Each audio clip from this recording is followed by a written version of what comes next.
Blessings, welcome forward to Reasons Right here at the Trail Life. I'm your host, the Great Owl, and it is an awesome vibrations to be here on Trail Life Television Network.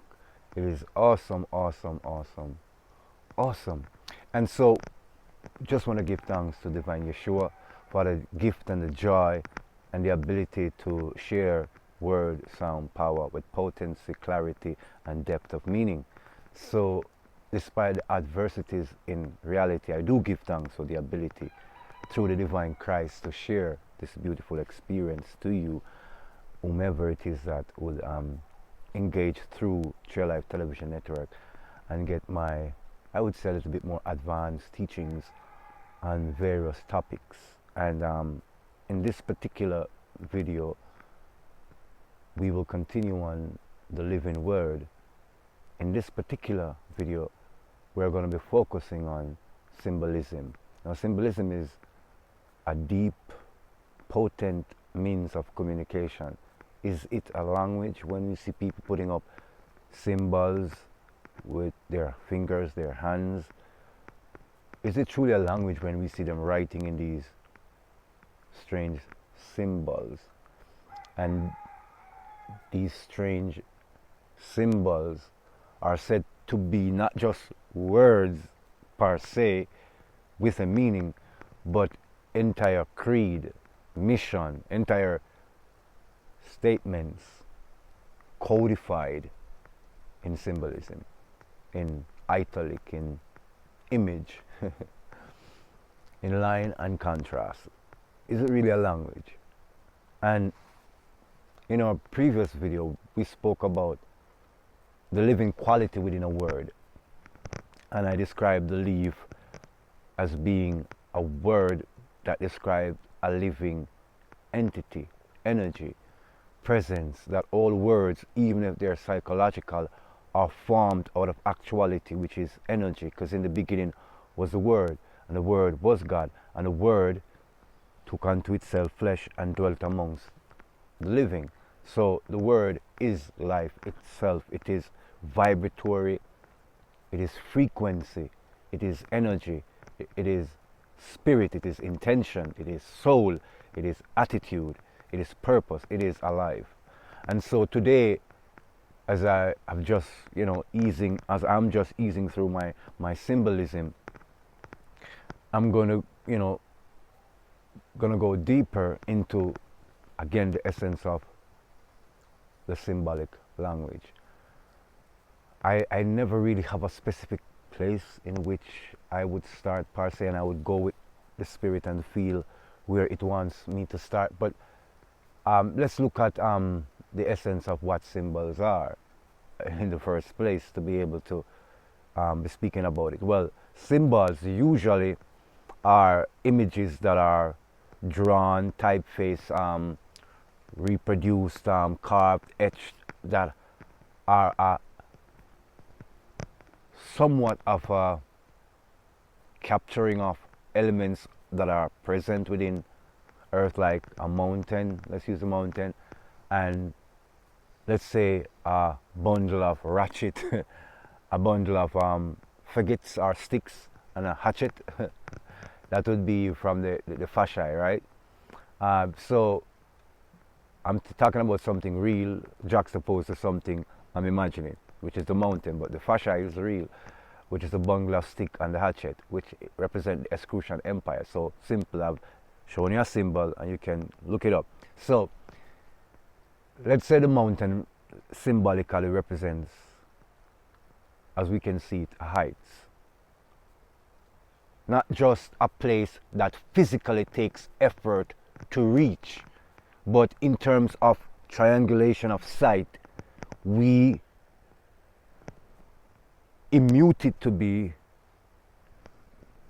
at a heights. That's how it relates to us, our concepts of sight. It is at a heightened place, and effort and heights is symbolically unified in effort, because it takes great efforts to scale the highest mountains, to be on the heights, to survey all things, because that's the thing about mountains.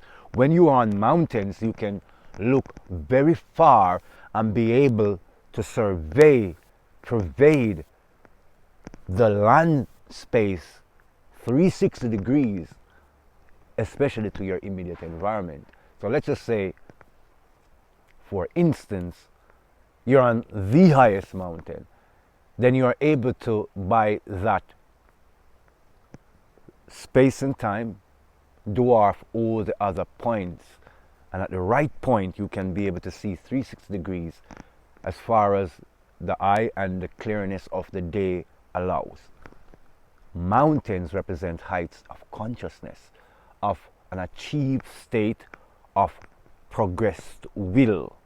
And so, if you would put the mountain as the base symbol, and then the fasci, which represents an Etruscan empire, the whole fascist regime, world domination, and all that into one context, then you can see that they're saying, well, those who adhere or heal the fasci, or the fascists in the modern tongue, aspires to the heights, or is on the heights, and will indeed decide the destiny of all that it surveyed and pervaded. Right? I'm hoping that is a deep enough, clear enough, denoted, defined quality of my understanding, presenting what symbolism is as a base understanding. So, if we go all the way back in language, it was first sound.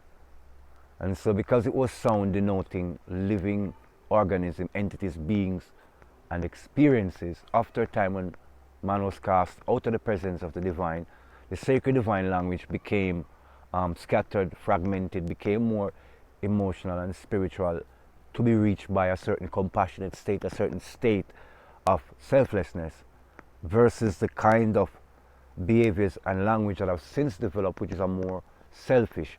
So the etymon, or the whole system of where the words derive from, where they originate from, has bared witness, or has borne witness to the fact that language has gotten confined, constrained into a selfish organism, and as such, language is losing, and by extension, the word is losing its potency as it connects to the cosmic, to the whole entirety, because the essence of what Adam's ability was, being able to name the animals, speak to the plants, and they respond. Now you might say, speak to the plant, Jerome. Yes, because language is vibratory, and that is why if you should play music that is obscene around a fledgling plant, you will very much kill it. But music that is harmonious, that is of 432, that is more harmonious, will cause a plant to grow, even become thriving, versus music that is contentious, 440, that is a more will-based, willpower-driven sound, right? And a sound driven by the desire to do as thou wilt, not just in philosophical or symbolic language, but in a language of intent. And so there's a language that is natural, which is harmonious, which is recaptured not just in words, but in vibrations. And so we're going to get to that. I can hear someone say, well, go back to the symbols. Well, this is very important so you can understand. So, because the vibrational frequency of change in man's intent, in man's experience of intention, we are getting new outcomes, and the words are losing their value. It's harder for us to speak into being things that once were easier to be spoken into being. It was easier for us to actualize and embody certain principles, frequencies, and certain experiences. So in nowadays language, well, before I go to the nowadays language, in the ancient language of word-based, sound-based, phonetic-based codes in language, we have mantras. Mantras, liturgies, and such, but the liturgy relates to an ecumenical language of the church. Mantras refer to, I think its origin is in the mudras, and so it's Hindu. And Hindu would go back to the early Atlantean and Harappan the civilization, hallelujah, of Mu, right? So, in the understanding of the vibratory frequency in a word, we evoke exacting results in the cosmos. So the mantra to the mudras, to the liturgical language,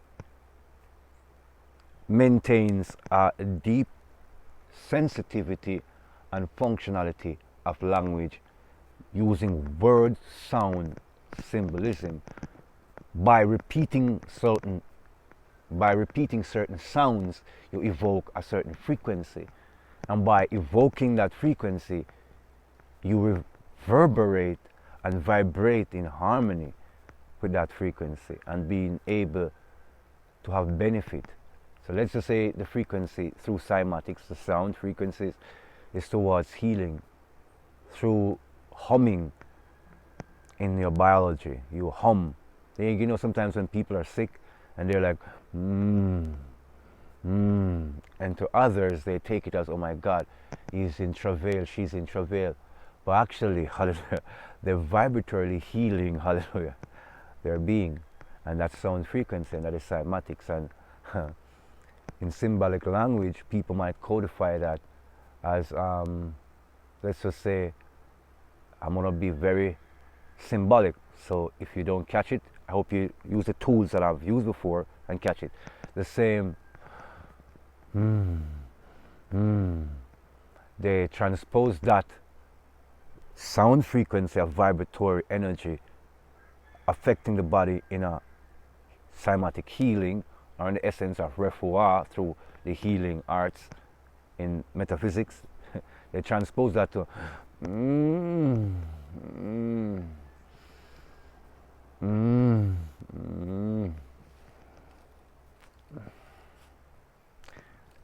It is easier to pick up the latter,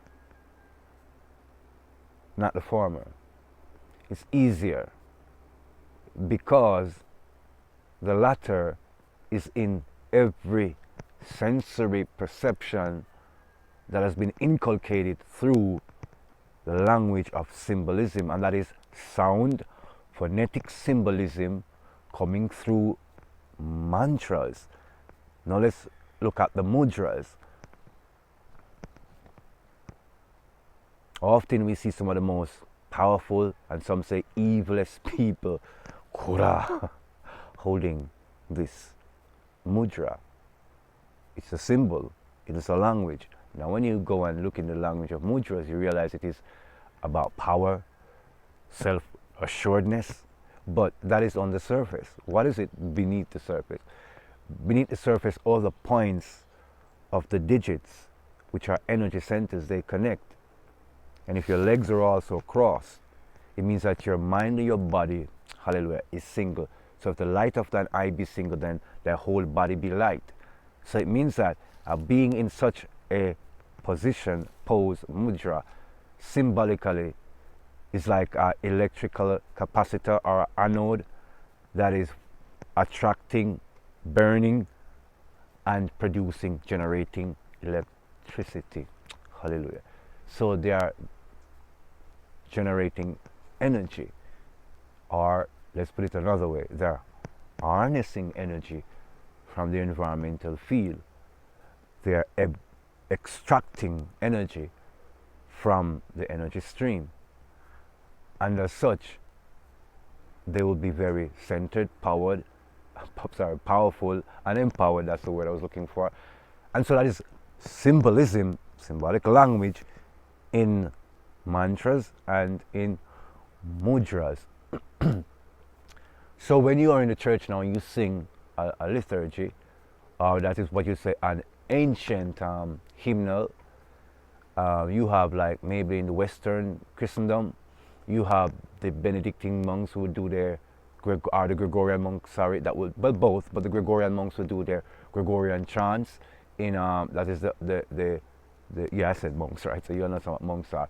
They will do their chants in the 432 megahertz, the harmonious frequency, and in listening to those frequencies, a peace, a healing, a removing of the fatigue that is vibrational, all those things, stress, pain, suffering is vibratory. It has a vibratory signature that becomes standardized, understood, and translated into your biology. So if the healing frequency is translated, it overwrites the frequency of hurt, of suffering, of pain that causes disease if it is not addressed over time. So music, the chants, the liturgies in the Ethiopian Orthodox Church, through the vigils, through all of the observances of the different festivals in the ancient Hebraic culture and early Orthodoxy, the sound frequency, the harmonization of thousands of people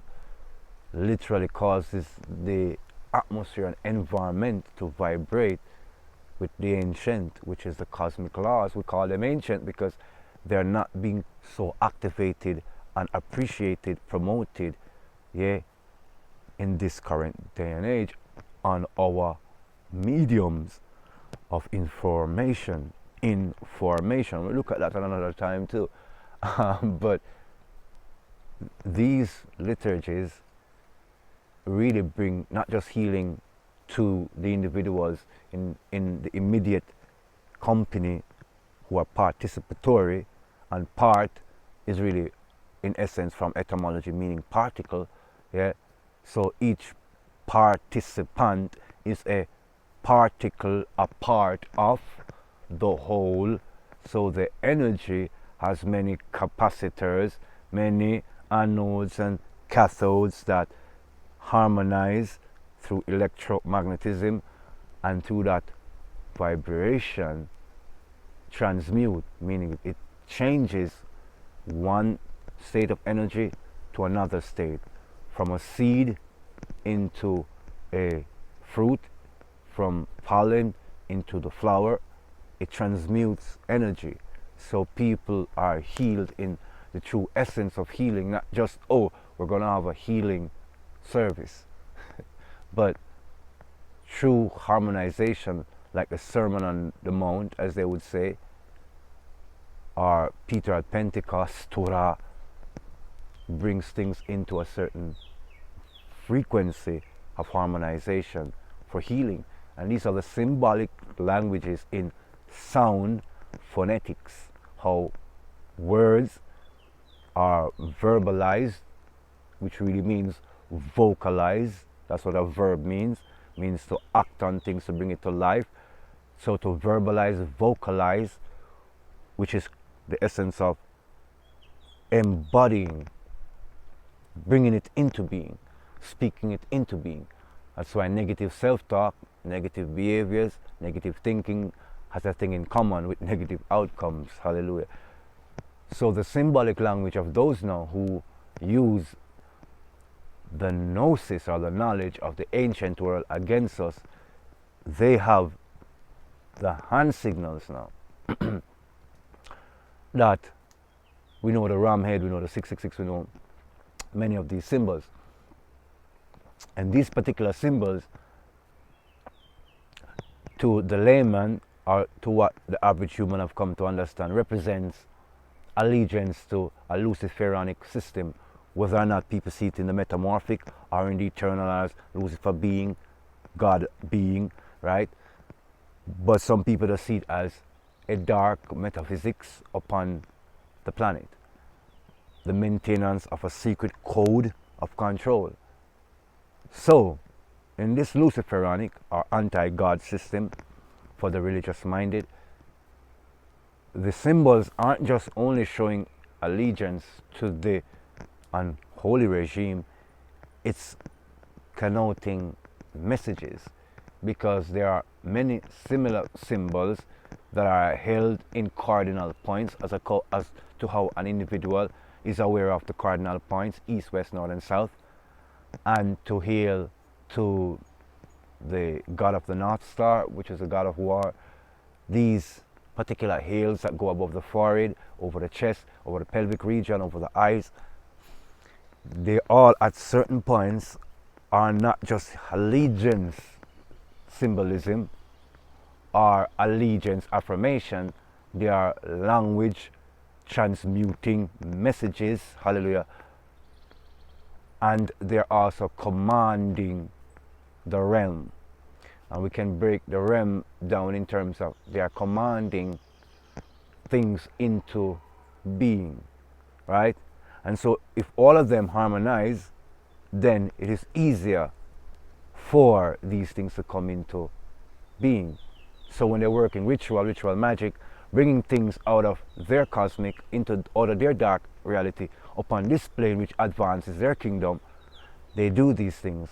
And this language is transmuting to other less informed members of their creed of what the message from the higher ups, hallelujah, are for the seasons, because they aren't necessarily always going to be meeting in every context, because there are many foot soldiers that have to follow orders.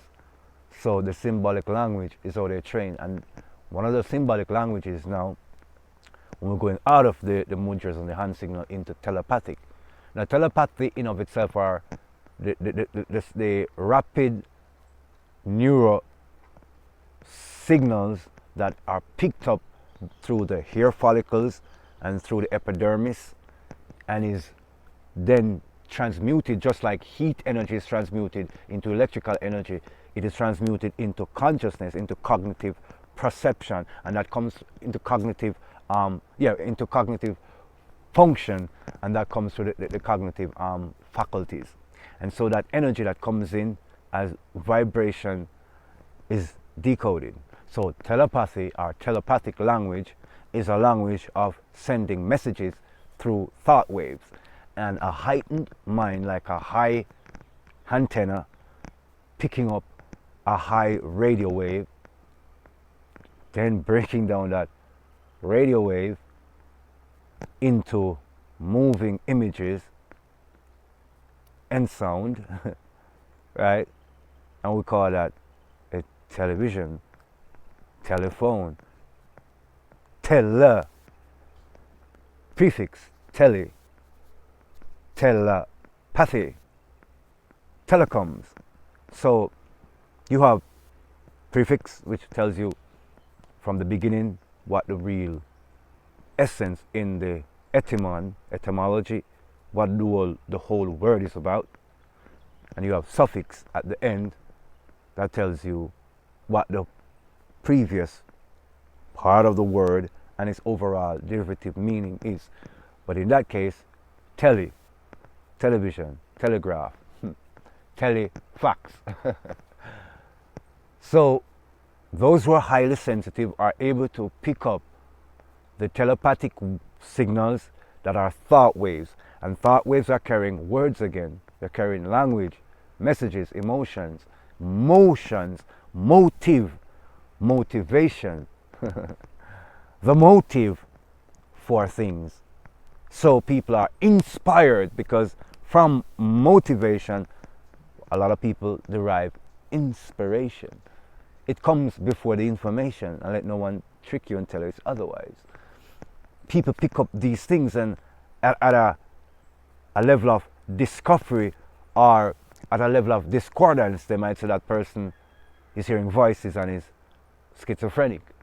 But at a highly sensitive level, in the emotional sense, they call that person an empath, who's picking it up in emotional vibratory, in emotional vibration, and is translating it into cognitive perception, knowing that this feeling I'm picking up from this individual is showing me that they're in dire need of help, physical, spiritual, and emotional support, though they did not verbalize it in conscious cognitive presentation, like I need help.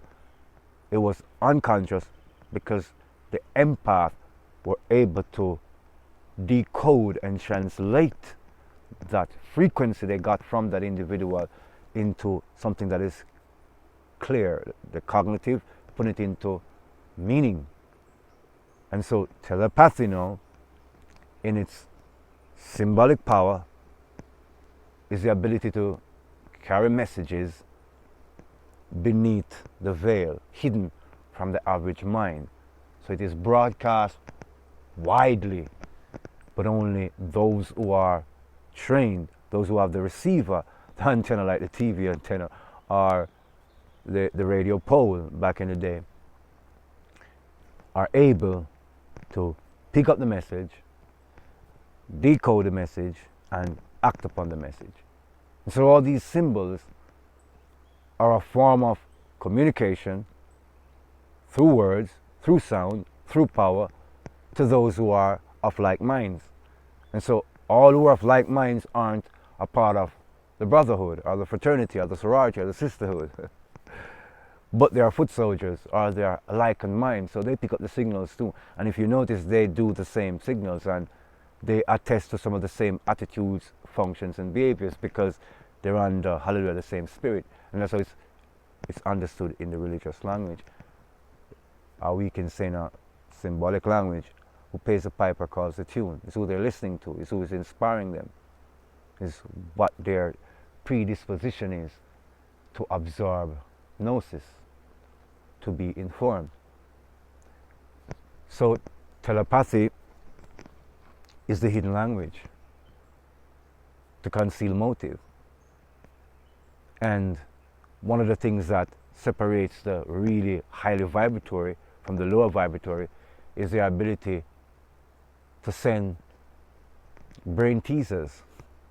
Literally, they send messages from the brain, not just communicable or auditory messages that you can hear, but they trigger in you responses. Music has it too, where if you play certain frequencies and create certain beats, you evoke sexual tension, sexual release, you evoke violent tensions and violent behaviors. And these frequencies are heavily studied by clandestine groups, hallelujah, because those are of the telepathic nature. Another person could be right beside you, but is not transposed to be able to understand or to truly absorb fully that frequency. But a person who's open will pick up that frequency, and then there's an aberration in their behavior. And if it is something as simple as music, then let's say it in the most simplest way. Your young lady friend, your young male friend starts to listen to a type of music that became popular through a type of artist or artists, then his or her behavior changes and then is misunderstood as maturity or growing up, learning new things, but literally their behavior has been hijacked by a higher frequency that they're absorbed into. And so when they dress that way, they act out these fantasies that are connected to things that are in the music of these artists, that are in the video games, that are in the movies. They have fan clubs, they have fan base. They spawn actual following, though they are theoretic. And you say to yourself, I watched that movie, I didn't go out and buy all that memorabilia, I don't call myself a Trekkie or this or whatever, right? But you know that they are there, right? And you know that they are intense with their whole knowledge of the entirety of this created idea, message, thought, engrafted in art. And it's coming from an entity generations removed, regurgitated. And so now, whether through movies, video games, cartoons, comics, we have converts, initiates. And then we have the adepts, those who are very much versed in it, right?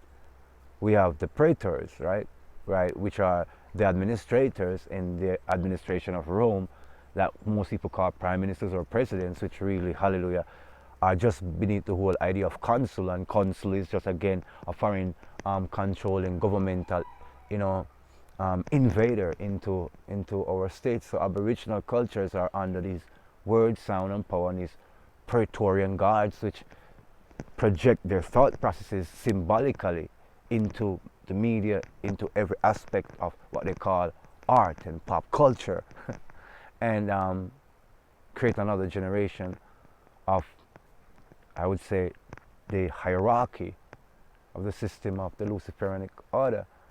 And so why symbolism is important to decode, not just through the etymon, but through the whole symbolic language, is you get to realize that there's something always going on of which we're not just so easily privy to, but it's there under the surface, hidden away from the grand scheme of things, though in the grand scheme of things it's the same thing being presented as the solution.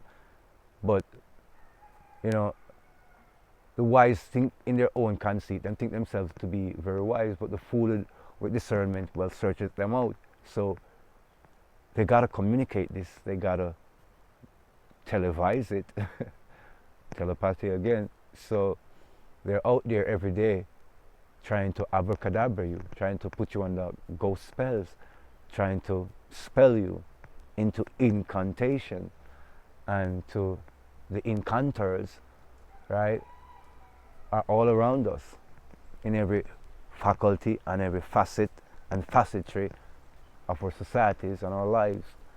And if we want to stay in the kingdom of righteousness through Yeshua Mashiach, Jesus Christ of Nazareth, we got to be very careful, you know, to examine deeply the symbolic language that is all around us, that is basically holding us in ignorance and in captivity. And when the light of Christ is upon us, it gives us the ability through soundness of mind, body, and spirit to break free from these spells that hold us and return to our true natures. And by no means is it easy. I bear the scars of my own ill treatment, my own misunderstandings, and my own desire to help others who too got caught in their own. So it is real. However, it is not a deterrent, it is more of a motivator in actuality, because I see wherein the ancient language is bearing true in the behaviors and those who worship, hallelujah, in spirit and in truth. So in a lot of sense, it is like de jure and de facto.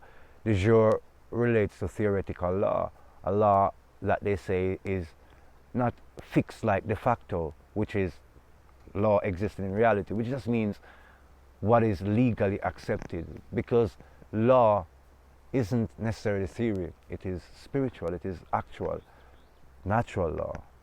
But de jure relates to principle, and that's why it trumps de facto every time, because men have created laws that are de facto to create dictatorship, serfdom, vassal states, where de facto organizations, governments take over the resources, ways of life of entire nation. And so the just sanguinos, those who are of birthright, lose their right and privilege under the de facto governments and de facto law, and just soleil, which is those who are a claim of the invaders through doctrines of origins and discovery. So they say also in furtherance to Monroe doctrine of hegemony, and again the doctrine of discovery, they claim through force, brute force, warfare, force of ammunition, the properties of others. And so de facto governments, organizations, again through language, have imprisoned many to the straw man, the papal bull, Dom de Vassier, Kesha V, you know, the trust, all these things that have made us, you know, stock and bond on the human stock bond certification system, right? And so we are docketed, we are docked, and we are traded. And so because all of this is in the symbolic hidden language, it's not so easily understood. So true de jure thought in religion, in spirituality, is controlled by de facto clergy and hierarchy in seniority. And so that is why a lot of truth is skewered and do not get to the people. The mediums are few and authentic. No one is without fault or sin, as we'd say. But at the same time, it's hard but not impossible to achieve. What is that? People who are truly clarified in the information they share, in how they research information and how they apply the research information through experimentation and the study of nature and the understanding of the divine law, which comes above all of that. When God tells me first, that's what I go to. Usually when I'm quarter way along, the full answer comes.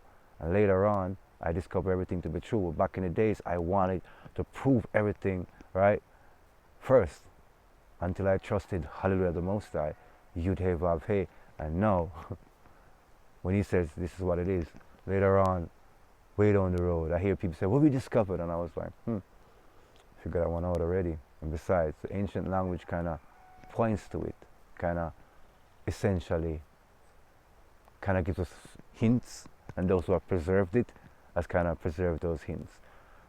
So until next time, this has been the Great Owl Reasonings right here at the Tree of Life on the living word, in the power of the symbolic language to get to start understand the language of symbols. So sorry I didn't get into more symbols like the circles, the square, the compass, the rule, what all those things mean. But I think I've given you a basic understanding to be able to discern how to decipher the symbols. So it's good to do your own research, right? And I implore you to do your own research. So like, share, subscribe to the Tree Life Experience right here on Tree Life Television Network with yours truly, Talaku, the Great Owl. Yeah, continue to support the Wisdom Mini Healing Therapy session, right?